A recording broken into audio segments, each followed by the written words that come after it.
Donc déjà, merci beaucoup pour l'invitation, pour participer à cet event. Donc ici, on sera trois à présenter ce soir. Et donc, why I'm making a money app with Flutter, the Rise Way. La présentation va se faire une partie en français et une partie en anglais, parce que on est voilà, une équipe internationale. Donc ici, on a un collègue italien qui fait une partie de ses études à Nantes. Donc voilà, pour ceux qui nous suivent à Nantes. Donc je me présente rapidement avant de passer la parole.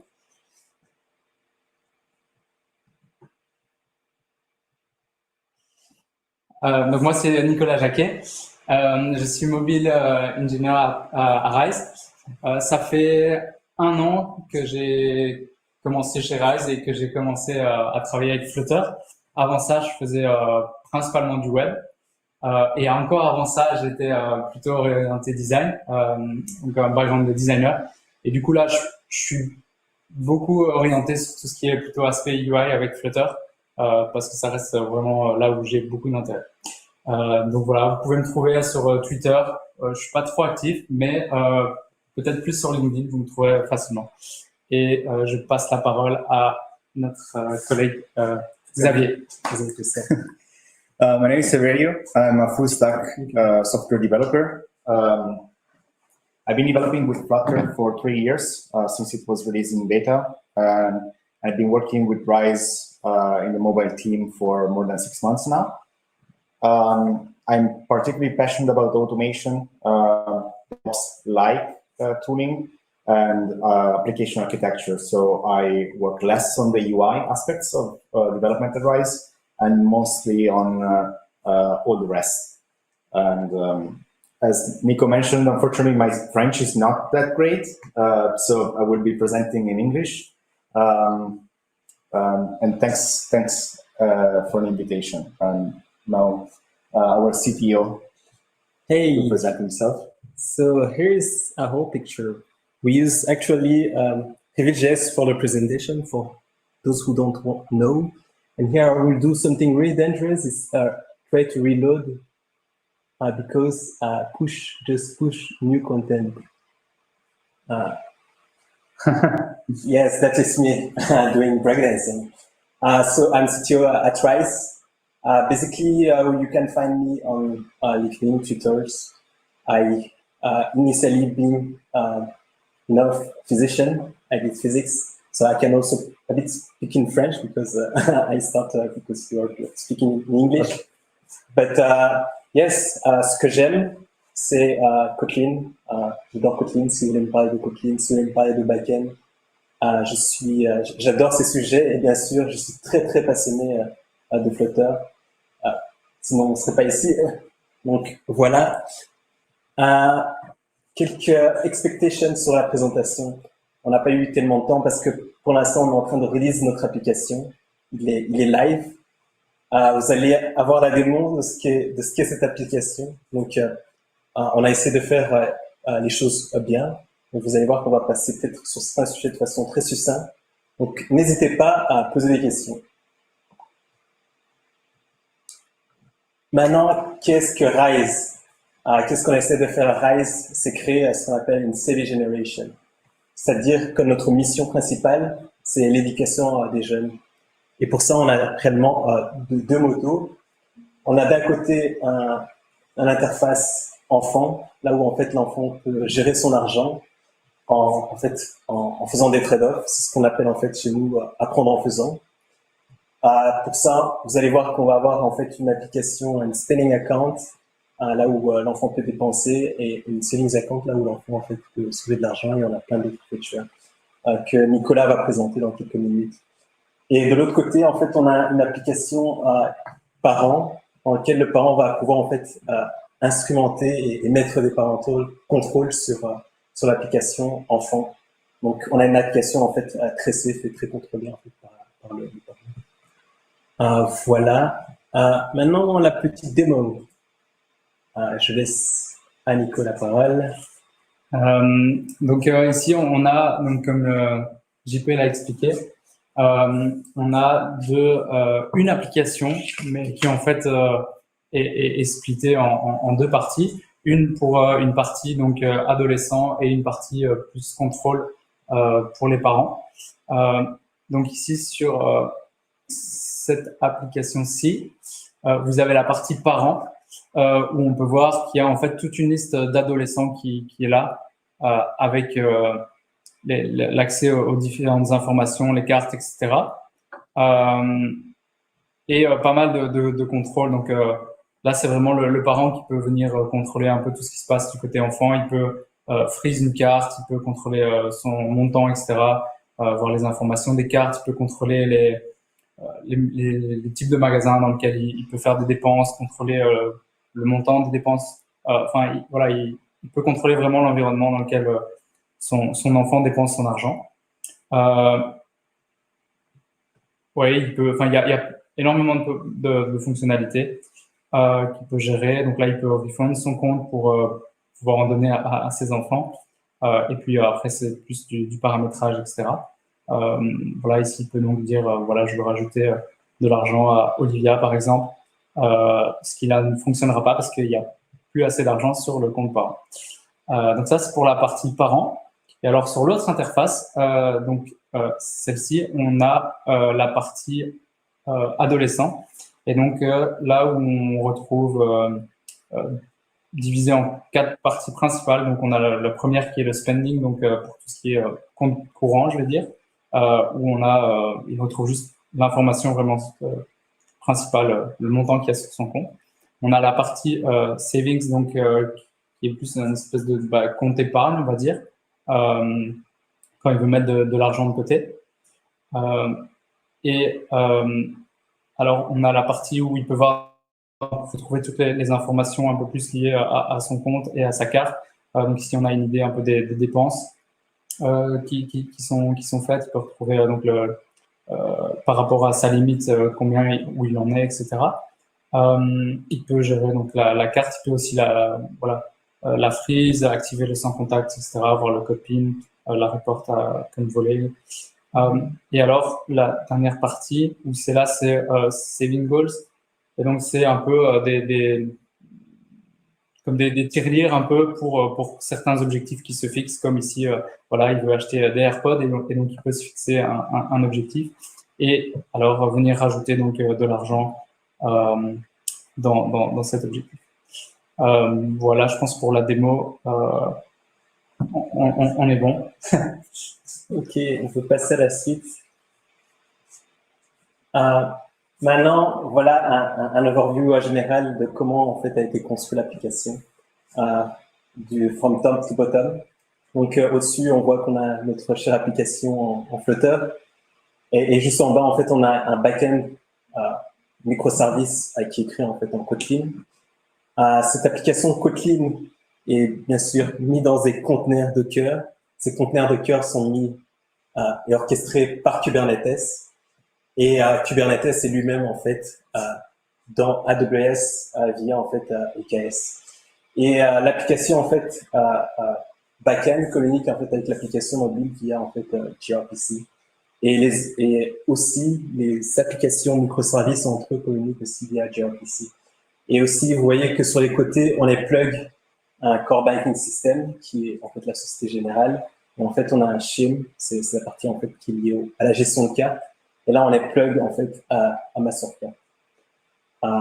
Je pense que c'est l'essentiel. Vous êtes libre de poser n'importe quelle question. Il y a juste une question, je ne sais pas si on y répond maintenant ou après. Ouais, vas-y. C'est juste peut-être un peu, enfin, il y a quelqu'un qui demande si on utilise une solution clé en main type Stripe. Et donc, je pense que tu as répondu en partie qu'on utilise le core banking. En fait, exactement. En fait, on est un peu une solution, on peut décrire notre solution presque comme un hub, là où plusieurs, en fait, third-party applications, third-party services vont venir se plugger sur nous. Et par exemple, on utilise Stripe pour les souscriptions. Ouais. Exactement. Well, I think the question was maybe, are we a bank or are we using a bank as a service provider? Yes, it's bank as a service provider. Actually, en fait, on est une entité assez régulée. Donc, en fait, on a quelque part une sorte de licence de e-money, en association bien sûr avec nos compagnons de la Société Générale. Voilà. Je vais passer à la suite. Maintenant, pourquoi on a choisi Flutter? En fait, initialement, on était une application, on avait une application, en fait, un SPA, écrit largement, en fait, en Vue.js et Nux. Et donc, en fait, on avait des connaissances, principalement, en fait, en JavaScript. Mais par contre, on voulait bouger vers du mobile. Et donc, on a dû faire des trade-offs. Et bien sûr, on a écrit un cahier des charges avec des requirements. Et bien sûr, le requirement principal, c'était quoi? C'était, on veut un bon developer experience.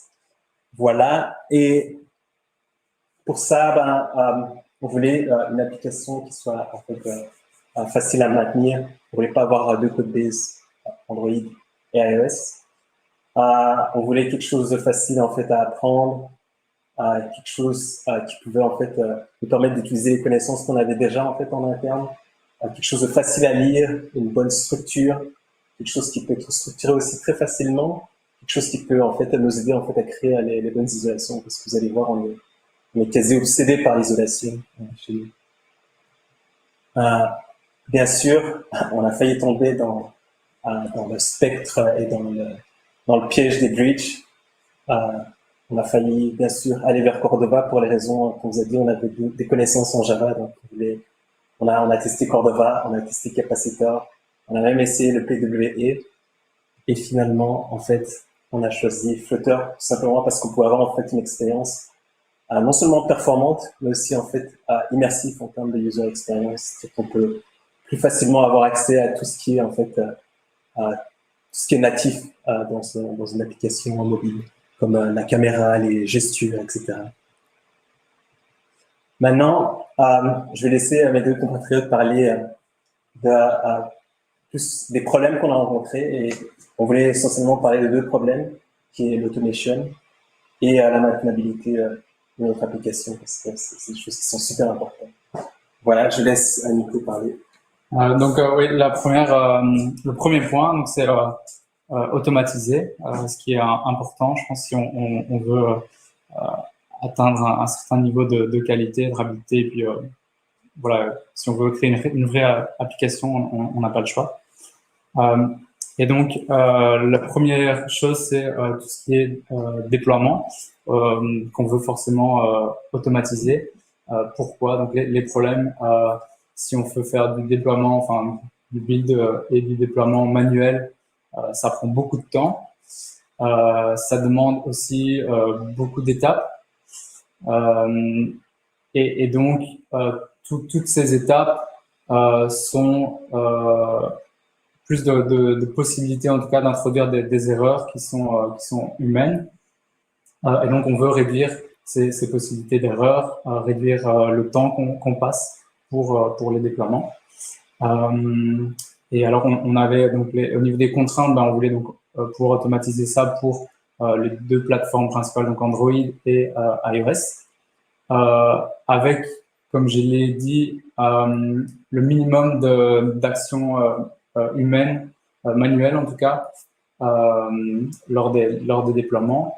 Et aussi, on voulait avoir des possibilités faciles de configuration lors des déploiements de l'application.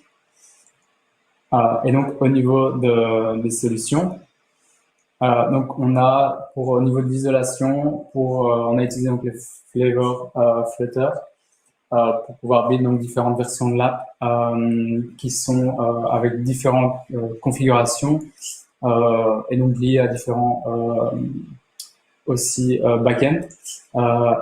Donc on suit un peu le Git flow, donc dev master qui est la master, qui suit la master, la partie stable qui suit les tags et donc qui avec les features qui sont stables, et enfin la version production. Après, donc on utilise Firebase Remote Config pour nous donner donc tout ce qui est plus flexibilité au niveau d'update de la config de l'app sans devoir à chaque fois release une nouvelle version en fait. Et donc, ça, on a split en deux remote config, une pour tout ce qui est dev et une pour la production, encore une fois, pour bien isoler les deux.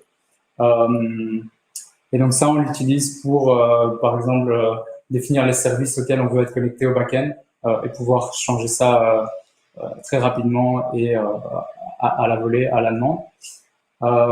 Ou un exemple, c'est quand on pousse donc une version de l'application et que celle-ci doit passer par la validation de l'Apple Store. On plug donc un back-end qui est dédié uniquement à la validation de l'application. Et un autre exemple, c'est aussi pour tout ce qui est traduction dans l'application. Au début, on n'avait pas implémenté ça et donc à chaque fois que le marketing ou le product owner voulait changer du texte ou quoi, ben, on devait rebuild l'application, ce qui est pas du tout maintenable pour une vraie application. Donc là, maintenant, ça se fait juste via remote config. Tout est automatisé dans des pipelines et connecté avec Localize. Donc voilà. Ce qui nous permet, un autre point qui est intéressant avec remote config, c'est que ça nous permet aussi d'activer ou désactiver des features dans l'app. Pareil, sans devoir relancer une release ou si on veut attendre avant d'activer une certaine fonctionnalité, etc. Donc voilà. Et alors tout ça a été automatisé, donc on utilise CodeMagic pour runner nos pipelines de build et pour la publication sur les différents stores et pour d'autres tâches comme les tests et enfin ce genre de choses. Et du coup pour les tests, donc c'est le second point, donc l'automatisation des tests. Donc ici le problème en tout cas qu'on voulait adresser, c'était pouvoir continuer à développer avec une bonne vélocité tout en gardant une bonne qualité et en évitant des régressions dans notre développement. Donc ça, c'était vraiment ce qu'on voulait adresser. Et la seule contrainte, je veux dire, qu'on avait, c'était de pouvoir interagir avec les WebView et les vues natives des plateformes. Ce qui justement n'était pas faisable avec l'outil de test d'intégration qui est fourni avec Flutter directement. Et donc la solution vers laquelle on s'est dirigé, c'est l'outil Appium, qui lui justement nous permettait, nous fournit la possibilité en tout cas d'interagir avec justement ces WebView et vues natives directement. Et un des autres points qui venait avec ça, c'est que si on utilisait donc l'outil d'intégration fourni, on devait faire ça en Dart. Et ici, il y a un support de multiples langages. On avait par exemple commencé à créer des tests en Kotlin parce que la partie back-end, etc., fonctionne plus avec ce langage. Puis finalement, on a rechangé vers du JS pour créer les tests. Et donc voilà, ça permet un peu cet aspect-là. Je vais passer la parole à Xavier. All right. So one of the reasons a lot of people like Flutter and we like Flutter is that it's really easy to get started with it. It's very fast to build an application with it. You can follow a tutorial on Udemy or YouTube, and in a couple of hours, you will have a fully functioning application. But the truth is that businesses, they are not usually built in a couple of days. They are built over the years. And if we are to build a business over an application with Flutter, we don't just want to go for the easy things. We also want them to be maintainable, easy to work with, easy to scale. And with scaling, I don't mean installing on a bunch of devices, but I mean scaling the team, working at the same time on the application. So we put a lot of effort in creating code that is maintainable and that it's easy to understand and hard to make mistakes with. And to do so, and not become crazy and loony, we put a lot of effort in having a layered architecture, and we try to enforce solid principles. And within solid principles, the most important principles to me, and I guess to us, are the fact that we inject dependencies, and that means that we can easily test with mock data instead of the real backend, and we can switch on the fly what implementation we use. The principle to be able to substitute objects with derived classes or different implementations, and the single responsibility. Single responsibility both on a object and class level, but also on package level, let's say. In fact, our application is built in layers, like an onion, and it's an onion looking inside. So you can imagine that the core package that is in the middle doesn't see anything outside, can only see itself. And it contains code that it's agnostic of our domain. It doesn't know anything about our business. It's mostly utility functions. Like, you can say that if you come up with some great list sorting algorithm, you would put that in core, because it doesn't have to touch anything about the domain or any other layer. Then a little bit more outside, we have domain. That's the core of our business logic. So it's all the kind of data that we treat, the models defining our users, their cards, transactions, everything is defined there. But there, the only thing we define is the shape. It's things that are very unlikely to change. They are agnostic of the way those things work or are stored and where they are stored. You can tell, for example, that a card has a number, a PIN code, and a specific image, but it will not define where to get them and or how to do it. Then, if we go a little bit more outside, we reach the data layer. Our data layer, you can see domain and core, and there we put the actual implementation of our domain classes. So there we define, for example, all the services that actually speak with our backend. We define our mock services that provide fake data for testing. And there is some more real data. So there is knowledge of how to serialize and deserialize things. And that is going to change more often. So we may change the implementation quite often, but because all the time we enforce that we will respect the contracts that we have in domain, the application is most likely not going to break. And we don't have to do a lot of changes whenever we want to change an implementation. A little bit more to the surface, we start having more knowledge, like you start to feel the actual application. It's not just data and abstractions. We have the UI. Our UI elements are in a separate package so that we can easily reuse them right now in a project, but possibly also in other projects.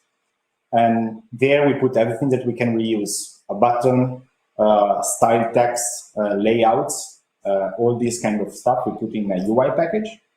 And then finally, we have the application. The application is like the glue, bringing together all the bricks that we built in the center of the onion. So the application will use everything, the UI, data, domain, and core, which will have routing, state management, everything will be there.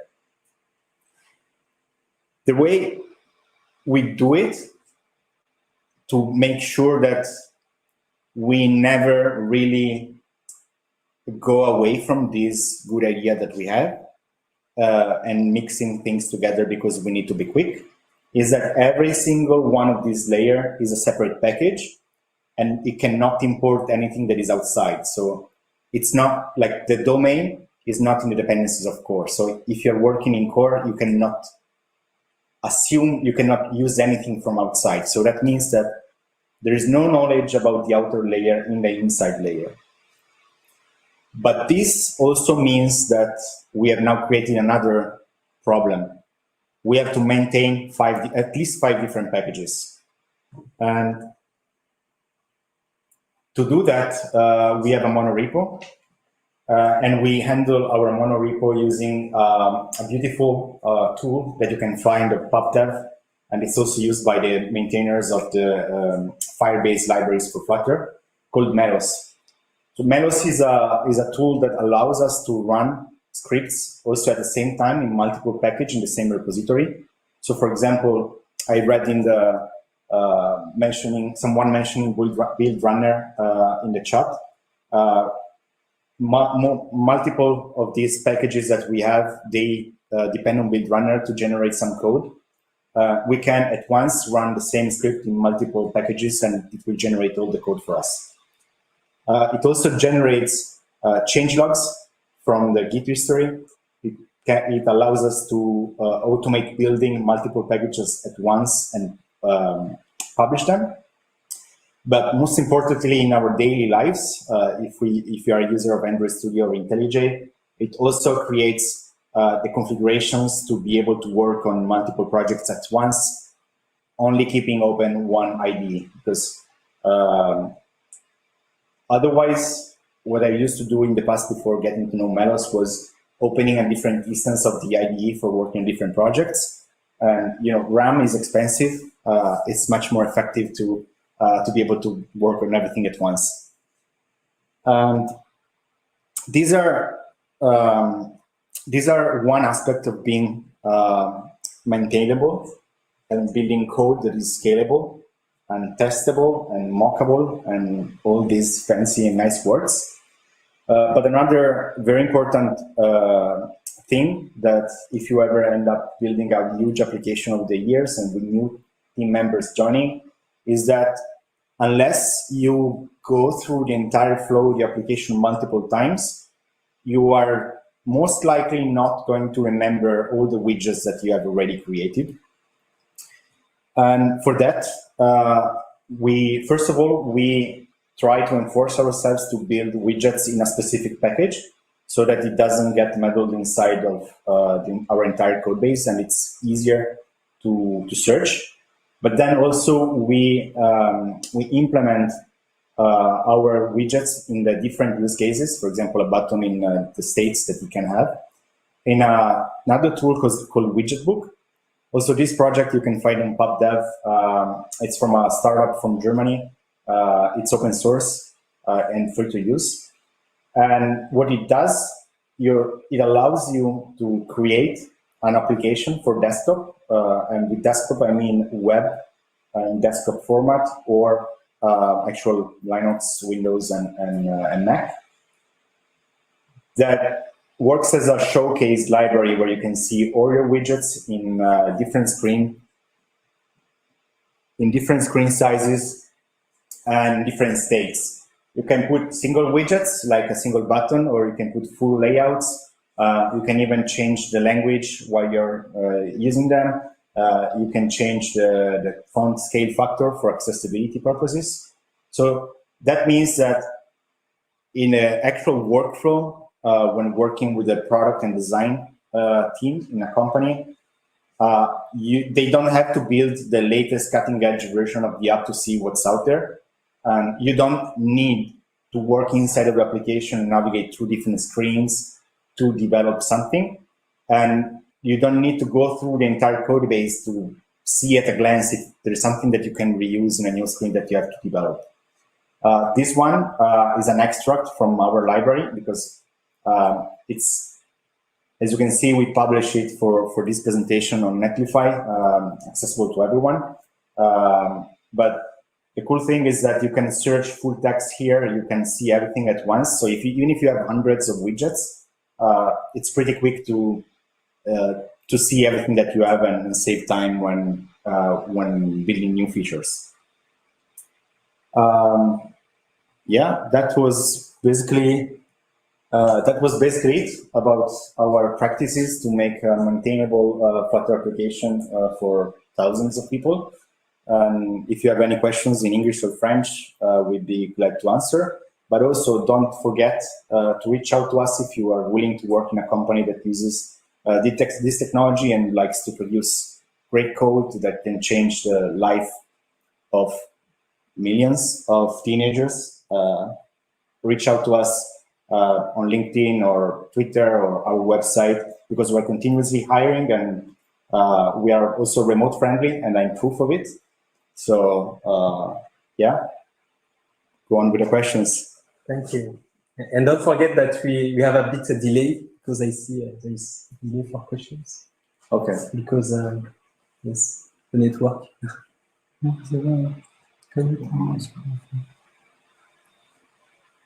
What does it mean?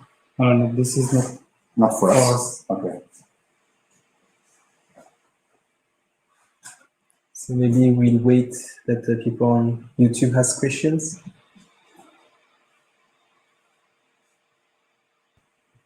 Okay.